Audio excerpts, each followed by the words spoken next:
السلام علیکم ورحمۃ اللہ وبرکاتہ۔ کیا حال چال ہیں سب کے؟ اللہ تعالیٰ آپ کو، آپ کے پیاروں کو اپنی حفظ و امان میں رکھے، آمین۔ اللہ کے بابرکت نام کے ساتھ اپنا آج کا سبق شروع کرتے ہیں۔ اعوذ باللہ من الشیطان الرجیم، بسم اللہ الرحمن الرحیم۔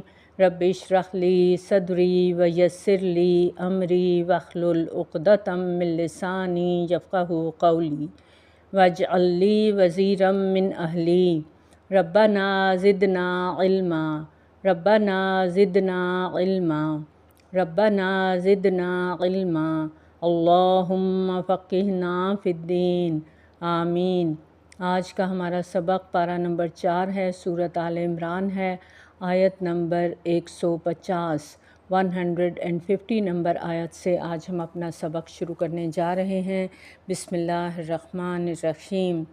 پیچھے آیت نمبر 149 ہم نے پڑھی تھی، اس میں ایمان والوں سے خطاب کیا گیا تھا۔ یا ایھا الذین آمنوا، اے لوگو جو ایمان لائے ہو، ان تطیعوا الذین کفروا، اگر تم بات مانو گے، اطاعت کرو گے، کس کی؟ الذین کفروا، ان لوگوں کی جنہوں نے کفر کیا، تو وہ کیا کریں گے؟ یردوکم علی اعقابکم، وہ تمہیں تمہاری ایڑیوں کے بل پھیر دیں گے، تو کیا ہوگا؟ فتنقلبوا خاسرین، تو تم پلٹ جاؤ گے نقصان اٹھانے والے بن کر۔ تو تمہیں کیا کرنا ہے؟ تمہیں اپنے اللہ پر بھروسہ کرنا ہے۔ بل اللہ، بلکہ اللہ، مولاکم، مولا ہے تمہارا، وہوا، اور وہ خیر الناصرین، بہتر مددگار ہے، اچھا مددگار ہے۔ اللہ تمہارا ولی ہے، اللہ تمہارا ساتھی ہے، اللہ تمہاری مدد کرنے والا ہے۔ تمہاری پریشانیاں لوگ دور نہیں کریں گے۔ یہ لوگ جو تم سے ہمدردیاں جتا رہے ہیں، یہ صرف لپ سروس کر رہے ہیں۔ اب دیکھیں، دنیا میں بھی کوئی شخص تکلیف میں ہوتا ہے نا، تو ارد گرد سے لوگ اکٹھے ہو جاتے ہیں، زبانی کلامی باتیں کرتے ہیں اور زیادہ اس کو مظلوم بناتے ہیں۔ اس وقت کرنے کا کام کیا ہے کہ اللہ پر بھروسہ ہو۔ بل اللہ مولاکم وہو خیر الناصرین، اللہ میرا مولا ہے، وہی دیتا ہے، وہی مجھے پناہ دے گا، وہی میری مدد کرے گا، وہی میرا کارساز ہے۔ سنلقی، عنقریب ہم ڈال دیں گے، فی قلوب الذین، دلوں میں ان لوگوں کے، کفروا، جنہوں نے کفر کیا، رعبا، رعب۔ نبی صلی اللہ علیہ وآلہ وسلم کے زخمی ہونے کے بعد مشرکین نے گھیرا ڈالا اور صحابہ کرام رضی اللہ تعالیٰ عنہم نے جاں بازی سے انہیں منتشر کیا۔ نبی صلی اللہ علیہ وآلہ وسلم نے ہمت کی اور حربی مہارت اور ثابت قدمی کا مظاہرہ کیا۔ آپ پہاڑ پر چڑھ گئے اور ابو سفیان نے کوشش کی کہ وہ بھی پہاڑ پر چڑھے، تو صحابہ کرام رضی اللہ تعالیٰ عنہم نے پتھروں سے مقابلہ کیا۔ مسلمان برابری کی سطح پر مقابلہ کر رہے تھے، ابو سفیان کو واپس لوٹنا پڑا۔ یہ جنگ فیصلہ کن نہیں تھی۔ نبی صلی اللہ علیہ وآلہ وسلم کو خطرہ ہوا کہ کہیں ابو سفیان لوٹ نہ آئے، تو نبی صلی اللہ علیہ وآلہ وسلم نے صحابہ کرام رضی اللہ تعالیٰ عنہم کو تعاقب کا حکم دیا۔ 70 آدمیوں کی جماعت مدینہ سے 8 میل دور حمر الاسد تک پہنچ گئی۔ ابو سفیان روحہ تک پہنچا تھا کہ اس نے دوبارہ واپسی کا ارادہ کیا۔ اس نے سوچا کہ کام ادھورا ہے، ابھی اس کو آج مکمل ہی ہونا چاہیے۔ ان حالات میں اللہ تعالیٰ نے مسلمانوں کی مدد کی کہ بنو خزاعہ کا رئیس معید، اور یہ جو قبیلہ تھا یہ بھی مسلمان نہیں ہوا تھا لیکن مسلمانوں کا حلیف اور خیرخواہ تھا، وہ نبی صلی اللہ علیہ وآلہ وسلم کے پاس آیا اور آپ سے مشورہ کر کے ابو سفیان کے پاس گیا۔ ابو سفیان نے اسے اپنا خیرخواہ سمجھ کر اپنا ارادہ بتایا، تو اس نے بتایا کہ مسلمانوں کا لشکر تعاقب میں ہے، اور ابو سفیان پر ایسا رعب پڑا کہ اس نے اپنا ارادہ بدل دیا اور وہاں سے واپس چل پڑا۔ سنلقی فی قلوب الذین کفروا الرعب، عنقریب ہم ڈال دیں گے دلوں میں ان لوگوں کے جنہوں نے کفر کیا، رعب۔ مسلمانوں کو تسلی دی جا رہی ہے کہ تمہیں وقتی تکلیف ہوئی ہے، دشمن خوش ہو گیا ہے، لیکن ہمیشہ ایسا نہیں ہوگا۔ عنقریب وہ وقت آئے گا کہ دشمن تم سے رعب کھا جائے گا۔ وجہ کیا ہے؟ بما اشرکو، بوجہ اس کے جو انہوں نے شرک کیا۔ کس کے ساتھ؟ باللہ، اللہ کے ساتھ شرک کیا۔ اور شرک کیا ہے؟ ما لم ینزل بہ سلطانا، جو نہیں نازل کی گئی ساتھ اس کے کوئی دلیل۔ انہوں نے ایسی چیزوں کو خدا کی خدائی کا شریک بنا رکھا ہے جس کی کوئی شہادت نہ عقل میں ہے، نہ کائنات میں ہے، نہ ہی اللہ تعالیٰ نے کسی صحیفے میں اتاری ہے۔ یہ سب ان کی خود ساختہ باتیں ہیں۔ وَمَأْوَاهُمُ النَّارُ، اور ٹھکانہ ان کا آگ ہے۔ وبئس مثوى الظالمین، اور کتنا برا ٹھکانہ ہے ظالموں کا۔ ظالم کون ہے؟ مشرک۔ شرک کو اللہ تعالیٰ نے قرآن مجید کی سورۃ لقمان میں ظلم عظیم قرار دیا ہے۔ اللہ تعالیٰ نے انسان کو اشرف المخلوقات بنایا۔ جب انسان اپنے سے کمتر مخلوق کو اپنا رازق اور حاکم مان کر اس کی پرستش کرنا شروع کر دیتا ہے تو اپنا شرف کھو دیتا ہے، اور یہی ظلم ہے۔ یہاں پر ایک عمدہ بات کی گئی کہ کافروں کے دلوں میں ایمان والوں کا رعب رہے گا جب تک وہ شرک نہیں کریں گے۔ آج مسلمانوں کا رعب کیوں ختم ہو گیا ہے؟ کیونکہ مشرکانہ عقائد آج ہم مسلمانوں کے اندر بھی آ چکے ہیں، لیکن اس کے باوجود مسلمانوں کا رعب ان کے دلوں میں ابھی بھی موجود ہے۔ اخبار کی خبر ہے کہ اٹلی کے 72 سالہ کارڈینل، جو پوپ کے متوقع جانشین سمجھے جاتے ہیں، انہوں نے حکومت کو مشورہ دیا ہے کہ اٹلی کی شناخت بچانے کے لیے مسلمانوں کے داخلے پر پابندی لگائی جائے، اور انہوں نے 300 کے قریب افراد کے اجتماع سے خطاب کرتے ہوئے کہا کہ اگر یورپ عیسائیت کی طرف نہیں لوٹتا تو اسلام جیت جائے گا۔ اور یہ خوف کا ریئیکشن ہے کہ ہر جگہ مسلمانوں کو ختم کرنے کی کوشش کی جا رہی ہے۔ یہ اللہ کا اصول ہے کہ اللہ کافروں کے دلوں میں مسلمانوں کا رعب ڈال دیتا ہے، اور اصول اسی صورت میں کام کرتا ہے جب مسلمان کا ایمان سچا ہوگا۔ جتنا مسلمان کے دل میں اللہ کا خوف ہوگا، اتنی ہی اس کے اندر عاجزی آئے گی، اور اتنا ہی دشمن کے دل میں اس کا رعب بڑھتا چلا جائے گا۔ اور رعب کم کب ہوتا ہے؟ جب مسلمان نافرمانی کرنا شروع کر دے، جب مسلمان صرف نام کا مسلمان ہو، جب اس کے دل میں ایمان کا نور نہ ہو، تو پھر رعب بھی باقی نہیں رہتا۔ تو مشرکوں کا ٹھکانہ کیا ہے؟ وَمَأْوَاهُمُ النَّارُ، ان کا ٹھکانہ آگ ہے۔ وَبِئْسَ مَثْوَى الظَّالِمِينَ، اور کتنا برا ٹھکانہ ہے ظالموں کا۔ ان کے شرک کی وجہ سے اللہ نے ان کو ظالم قرار دیا۔ وَلَقَدْ، اور البتہ یقیناً، صدقکم اللہ، سچ کر دکھایا اللہ نے وعدہ، اپنا وعدہ، اس جب تحسونہم، تم قتل کر رہے تھے ان کو، خاص سین، کسی چیز کو جڑ سے اکھیڑ دینا، تہس نہس کرنا، اس طرح چن کے مارنا کہ دشمن کی جڑ کٹ جائے۔ تحسونہم، تم قتل کر رہے تھے ان کو، بِإِذْنِهِ، ساتھ اس کے اذن کے۔ ابتدا میں مسلمان فتح یاب ہو رہے تھے، لیکن سارا سین کیوں بدلا تھا؟ آگے وجہ بتائی جا رہی ہے۔ حتیٰ، یہاں تک کہ اذا، جب فشلتم، ہمت ہار دی تم نے، بزدلی دکھائی، فا شین لام، بزدلی، وتنازعتم، اور باہم جھگڑا کیا تم نے۔ درے کا واقعے کی طرف اشارہ ہے۔ یہاں شکست کی وجہ بتائی جا رہی ہے۔ اللہ تعالیٰ نے وعدہ کیا کہ فتح تمہاری ہے۔ پیچھے آیت نمبر 139 میں بھی ہم نے پڑھا کہ تم ہی سربلند ہوگے، کب؟ ان کنتم مؤمنون، اگر تم مومن ہوگے۔ اللہ کا وعدہ ہے ہر مومن کی مدد ہوگی۔ اور شکست کے بعد دشمنوں نے کہا کہ دیکھو، اللہ نے تو ان سے وعدہ کیا تھا کہ تم فتح یاب ہوگے، تو اللہ کا وعدہ کیا ہوا؟ اللہ کی بات تو سچ نہیں ہوئی۔ یہاں پر اسی کی تردید کی جا رہی ہے کہ تمہارے پاس مدد آئی، تم نے دشمن کو پسپا کیا، لیکن شکست کیسے ہوئی؟ جب اذا فشلتم، تم نے ہمت ہار دی، وتنازعتم، اور باہم جھگڑا کیا تم نے، فی الامری، معاملے میں، وعصیتم، اور نافرمانی کی تم نے، من بعد، اس کے بعد، ما، جو، اراکم، اس نے دکھایا تم کو، ما تحبون، جو تم پسند کرتے ہو۔ کیا پسند کرتے ہو؟ مال غنیمت۔ یعنی جب تمہیں مال غنیمت نظر آیا تو تم اس کی طرف بھاگ پڑے، تم نے نافرمانی کی، تم نے لیڈر کی بات نہیں مانی۔ منکم، تم میں سے، من، جو، یرید الدنیا، چاہتا ہے دنیا، ومنکم، اور تم میں سے، من، جو، یرید الآخرہ، چاہتا ہے آخرت۔ تم میں ابھی بھی وہ لوگ ہیں جو دنیا چاہتے ہیں، دنیا کا مال چاہتے ہیں، دنیا کا فائدہ چاہتے ہیں۔ اور جب کسی گروہ میں ایسے لوگ ہوں جو دین کا نام لے کر دنیا کے فائدے لیں، تو پھر اللہ کی مدد نہیں آتی، کیونکہ وہ اللہ کا کام نہیں کر رہے، وہ اللہ کی خاطر کچھ بھی نہیں کر رہے۔ اب دیکھیں، ہم یہاں بیٹھے ہیں قرآن سیکھنے کے لیے۔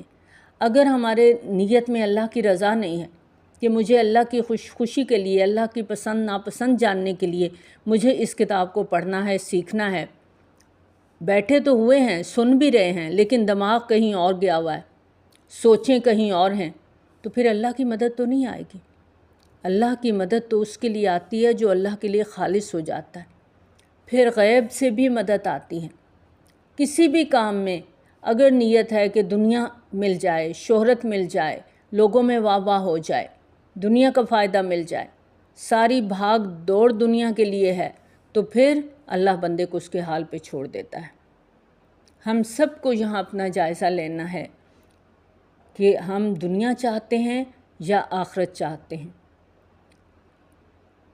وَمِنْكُمْ مَنْ يُرِيدُ الدُّنْيَا وَمِنْكُمْ مَنْ يُرِيدُ الْآخِرَةَ، سب دنیا کے طلبگار نہیں ہیں۔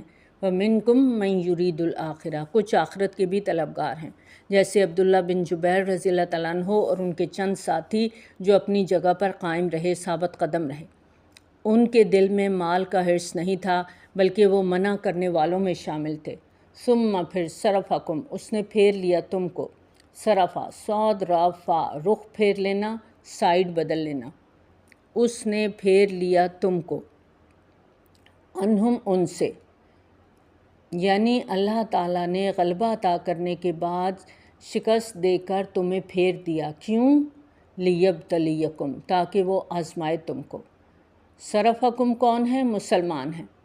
کم کی ضمیر مسلمانوں کی طرف، اور انہم میں ہم کی ضمیر کافروں کی طرف، یعنی تم مسلمانوں کو غلبہ دے کر پھر ان سے پھیر دیا، شکست میں مبتلا کر دیا۔ کیوں؟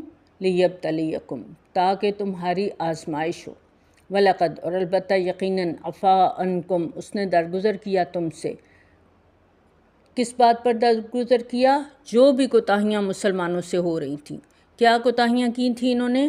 فشلتم، بزدلی دکھائی، تنازعتم، آپس میں جھگڑا کیا، بات نہیں مانی، عصیتم، نافرمانی کی، لیڈر کی بات کو پیچھے چھوڑ دیا، اور دنیا کی، مال کی محبت میں گم ہو گئے۔ اب جب یہ کمیاں تمہارے اندر ہیں تو تمہیں نکھارنے کی ضرورت ہے، تمہیں جھٹکے کی ضرورت ہے، تاکہ اللہ کے کام کے لیے تم پوری طرح نکھر جاؤ۔ جب مقصد پورا ہو گیا تو ساتھ ہی فرمایا وَلَقَدْ عَفَا عَنْکُم، اور البتہ یقیناً اس نے درگزر کیا تم سے۔ کیا پتہ چلتا ہے کہ صحابہ کرام رضی اللہ تعالیٰ عنہم میں انسان ہونے کے ناطے کمی کوتاہی تھی، اور وہ ان کے لیے عیب کا سبب نہیں رہی۔ ان کی کمزوریاں دور کر کے، ان کو معاف کر کے، ان کا تزکیہ کر کے اللہ تعالیٰ نے دنیا میں ہی معافی کا اعلان کر دیا۔ اس لیے ہمیں یہ حق نہیں ہے کہ ہم صحابہ کرام رضی اللہ تعالیٰ عنہم کے بارے میں کوئی منفی بات کریں، جیسا کہ کافر کر رہے تھے۔ وہ کہہ رہے تھے کہ یہ کیسے اللہ کے بندے ہیں جو کہ اپنے لیڈر کی بات نہیں مانی انہوں نے، اور یہ کیسا دین ہے کہ جس میں ان کو نقصان ہو رہا ہے۔ واللہ ذو فضل علی المؤمنین، اور اللہ تعالیٰ فضل والا ہے ایمان والوں پر۔ یہ بات کیوں کی گئی؟ کیونکہ مومن سے مراد صحابہ کرام رضی اللہ تعالیٰ عنہم ہیں۔ تمام ایمان والوں کو انڈائریکٹلی یہاں پر پیغام دیا جا رہا ہے۔ ہم سب بھی ہیں ایمان والے الحمدللہ، تو ہمارے لیے بھی پیغام ہے۔ اگر تم بھی آزمائش میں پورے اترے، اگر تم بھی ثابت قدم رہے، جھٹکا لگا بھی تو قدم نہیں اکھڑے، بے صبرے نہیں ہوئے، تو تم پر بھی فضل ہو اللہ کا، کیونکہ اللہ کا وعدہ ہے تمہیں بھی معافی مل سکتی ہے۔ لیکن شرط کیا ہے؟ اپنے آپ کو پیور کر لو، خالص کر لو۔ ہم بھی ایک جہاد کر رہے ہیں نا، جہاد کا لفظ جہد سے ہے، جد و جہد، کوشش، تو ہم سب کوشش کر رہے ہیں اللہ کی کتاب کو پڑھنے کی، اللہ کی کتاب کو سمجھنے کی۔ اب اس میں مشکلیں آتی ہیں، رکاوٹیں آتی ہیں، اس میں ہمیں بعض اوقات رکنا پڑ جاتا ہے، بعض اوقات ہم کئی دنوں کے لیکچر سن نہیں پاتے، لیکن پیچھے نہیں ہٹنا، اس کے ساتھ جڑ کے رہنا ہے۔ Slow and steady wins the race پر عمل کریں، اس کتاب کو سنتے رہیں، پڑھتے رہیں، سمجھتے رہیں، اللہ کی مدد خود بخود آئے گی، اللہ تعالیٰ خود وقت میں برکت ڈال دے گا۔ یہ اللہ کا وعدہ ہے کہ اگر تم اللہ کے راستے میں نکلو گے، نیت خالص ہے، تو اللہ کی مدد ضرور آئے گی۔ واللہ ذو فضل علی المؤمنین، اللہ ایمان والوں کے لیے فضل والا ہے۔ اگر تم ایمان والے ہو تو اللہ کا فضل ضرور ملے گا۔ اس جب تصعدون، تم بھاگے جا رہے تھے، دو مفہوم آتے ہیں اس کے اندر، نمبر 1 بلندی، نمبر 2 مشقت، یعنی کسی بلند مقام پر مشقت سے چڑھنا، اپنی رو بھاگتے جانا۔ اذ تصعدون، جب تم احد پہاڑ پر بھاگے جا رہے تھے، ولا تلوون، اور نہیں تم مڑ کر دیکھ رہے تھے۔ تلوون کا لفظ موڑنے اور پلٹنے کے معنی میں آتا ہے۔ علی احدٍ، اوپر کسی ایک کے، والرسول، اور رسول صلی اللہ علیہ وآلہ وسلم، یدعوکم، وہ پکار رہے تھے تم کو، فی اخراکم، تمہارے پیچھے سے۔ نبی صلی اللہ علیہ وآلہ وسلم چند ساتھیوں سمیت پیچھے رہ گئے تھے، اور جو لوگ بھاگ رہے تھے ان کو پکار رہے تھے، اللہ کے بندوں میری طرف آؤ، اللہ کے بندوں میری طرف آؤ، لیکن لوگ اتنے حواس باختہ ہو گئے تھے کہ بھاگے جا رہے تھے۔ ہوا یہ تھا کہ مسلمان اور دشمن فوج آمنے سامنے آئی اور دشمن کو پسپا ہو کے بھاگنا پڑا۔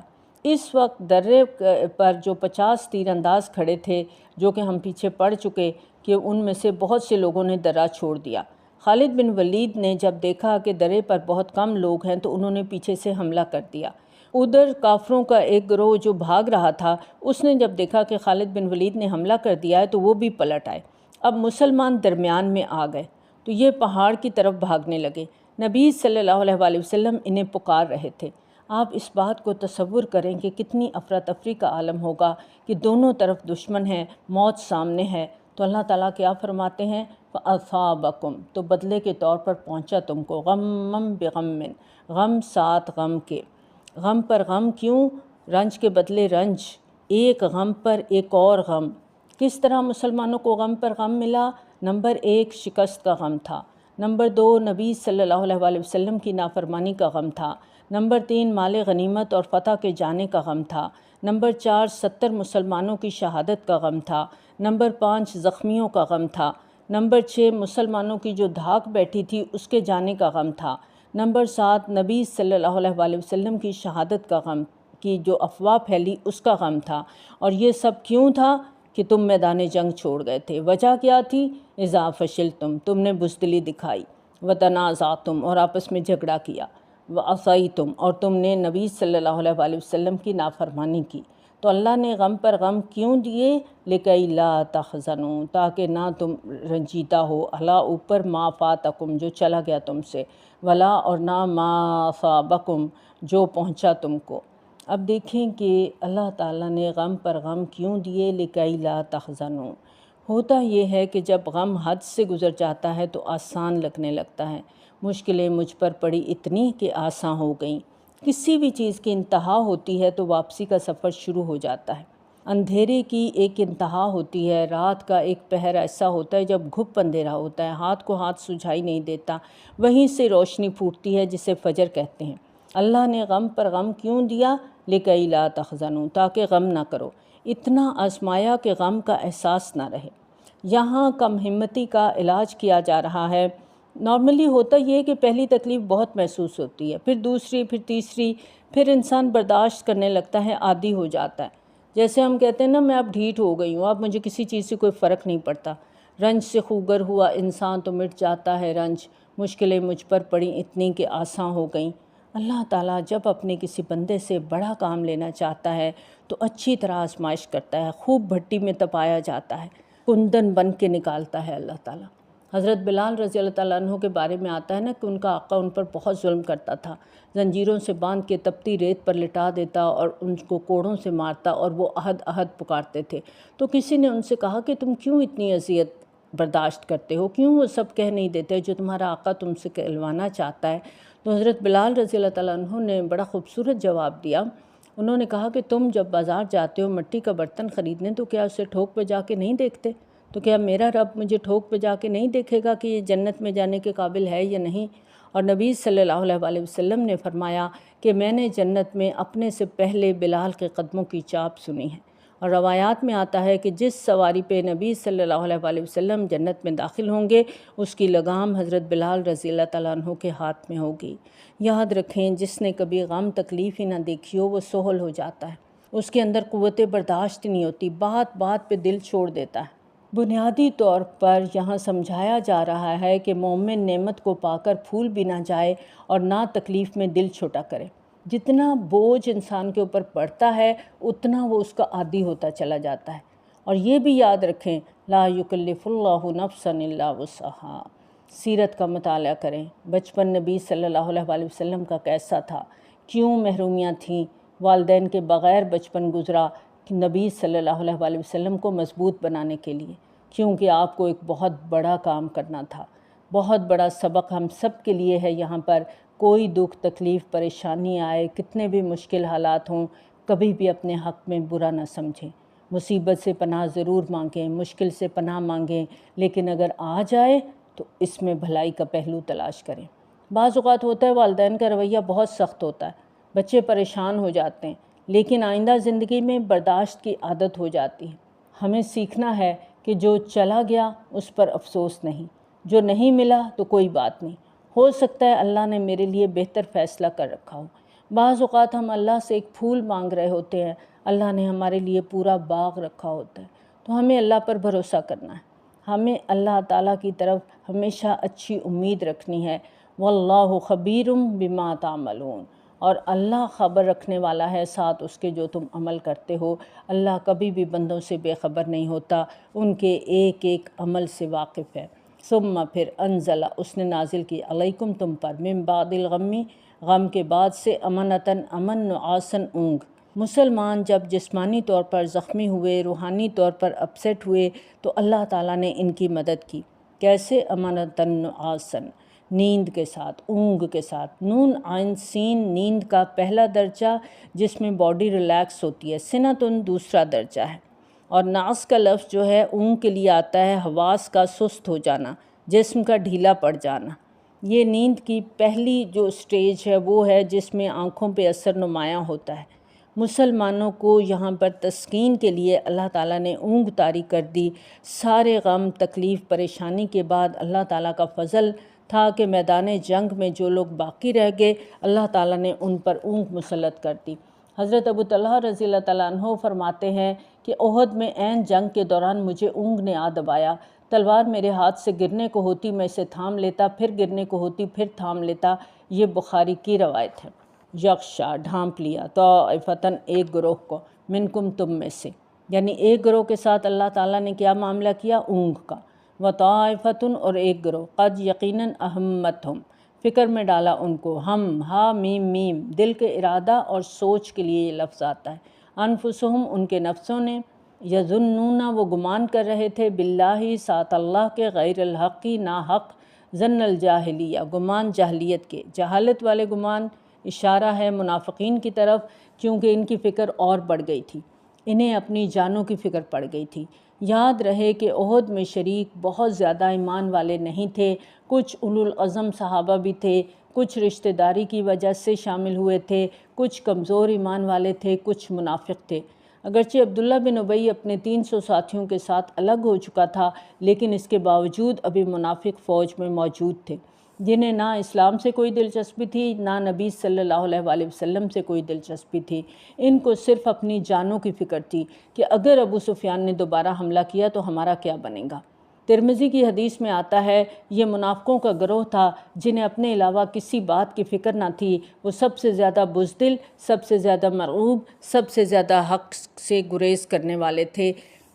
یہ ہمیشہ یاد رہے کہ دین کے راستے میں نکلنے والے سب ایک جیسے نہیں ہوتے، کچھ اپنی ذات کو ختم کر کے صرف دین کے ہو جاتے ہیں، کچھ اپنی ذات اور دین کو ساتھ ساتھ لے کر چلتے ہیں، اور کچھ کو صرف اپنی ذات کی فکر ہوتی ہے۔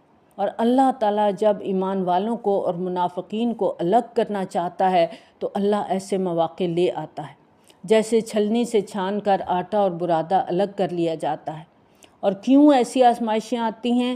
تاکہ اللہ جان لے کہ ثابت قدم کون ہے، کیونکہ بھیڑ تو ہر جگہ اکٹھی ہو جاتی ہے، لیکن جہاں صابرین ہوں گے، جہاں ثابت قدم ہوں گے، وہاں کامیابی آتی ہے۔ اور ایک گروہ نے کیا جاہلیت کے گمان کر رہے تھے؟ وہ سوچ رہے تھے اسلام کا مستقبل مخدوش ہے، اسلام کو اللہ کی کوئی تائید حاصل نہیں، نبی صلی اللہ علیہ وسلم اللہ کے محبوب نہیں، ورنہ یہ سب نہ ہوتا، اتنا نقصان نہ اٹھانا پڑتا۔ یقولون، وہ کہتے ہیں، حل نہیں ہے، لنا، ہمارے لیے، من الامر، اس معاملے میں سے، من شیء، کچھ بھی۔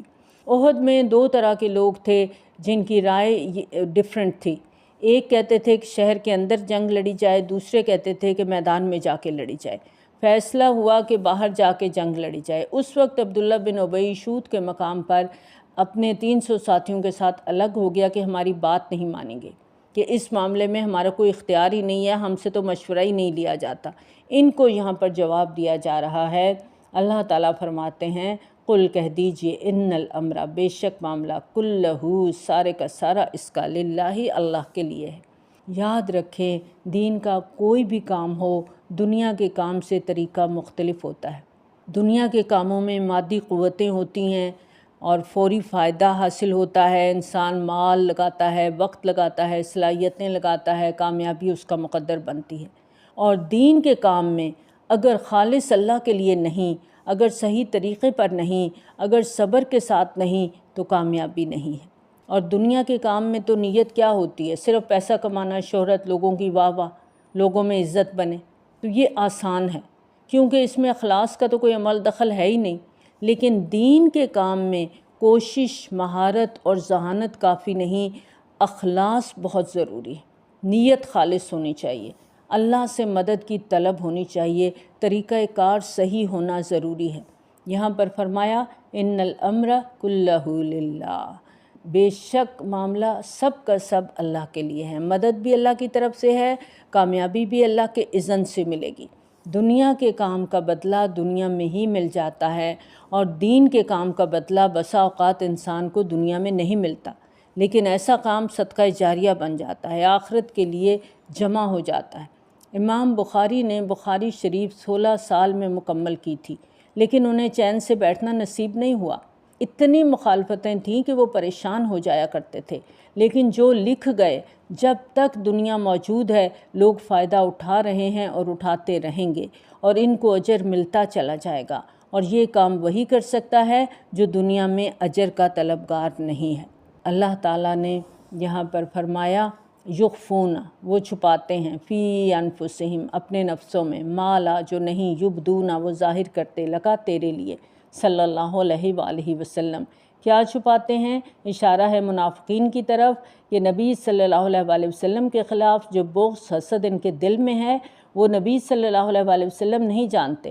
یہ آپس میں بات کرتے ہیں یا پھر دل میں رکھتے ہیں، اس کو آپ کے منہ پر کچھ نہیں کہتے۔ یقولون، وہ کہتے ہیں، لو، اگر کانا ہوتا، لنا، ہمارے لیے، من الامری، معاملے میں سے، شیئن، کچھ بھی، ما قتلنا، نہ قتل کیے جاتے ہم، ہا ہنا، یہاں، کہ اگر ہماری بات مان لی جاتی تو اتنا جانی نقصان نہ ہوتا۔